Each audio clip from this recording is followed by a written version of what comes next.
Hello and welcome back, fellow educators. If you are looking to help your students practice speaking in class to improve their fluency and confidence when communicating in English, then I am here to share everything you need to know about how to do exactly that.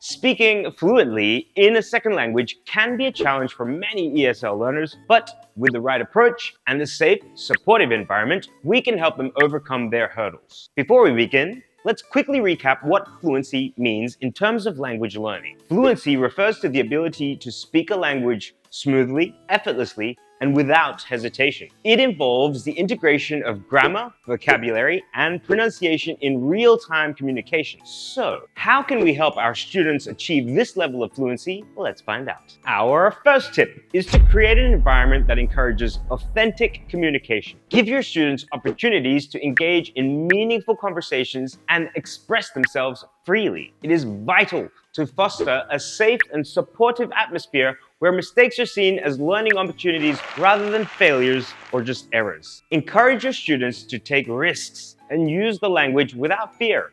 If you ever come across students who are shy to speak out in front of the class or are afraid of committing mistakes, it is often because their previous teachers have focused more on these faults or even worse, made them feel bad for mistakes, which has now led them feeling discouraged, shy, fearful, or reluctant to use the language. Do not be that teacher. One effective activity to promote authentic communication is role play. Divide your class or your students into pairs or small groups and assign them different scenarios or roles to act out. This could be things like ordering food in a restaurant, conducting an interview, or, and this part is really cool, playing out a scene from a movie. Role plays provide a context for students to use English in a realistic and meaningful way, directly improving their fluency in the process, and of course, it can be loads of fun. Our next tip is to provide a model and to give constructive feedback. As teachers, we play a crucial role in guiding our students towards fluency. So,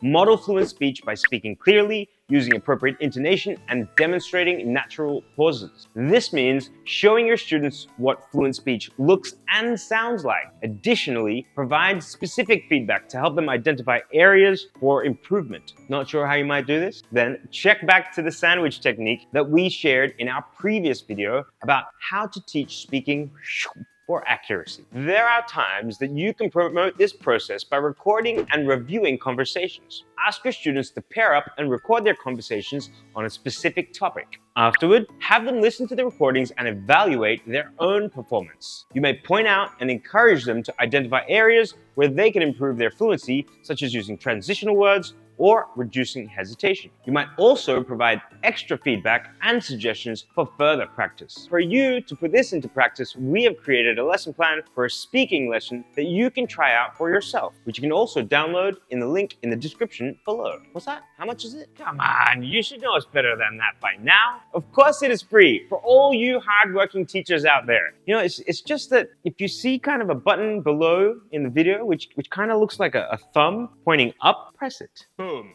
Another engaging activity is speed dating, which I actually often do in my speaking classes. Set up 2 rows of students facing each other and partner them up. Each pair will have a limited time, say 2 to 3 minutes, to have a conversation on a given topic. When the time is up, one row of students simply moves down to the next partner. This activity promotes quick thinking, spontaneity, and gives them the freedom to communicate within the allotted time. One other fun activity is the storytelling circle. Have your students sit in a circle and start a story with a sentence or two. Then, each student adds an extra sentence to keep the story going. The goal is to keep the story flowing smoothly without long pauses or breaks. This activity encourages students to think on their feet, use vocab, and as usual, is a lot of fun. And that brings us to the end of the video. Let us know which of these activities you would like to try in your next class in the comments below. Click here to get some ideas on a super cool speaking activity and here to subscribe to our channel. Thank you guys all for watching and see you in the next video as fluently as possible. Signing out, this is Warren Hammond. See you next class.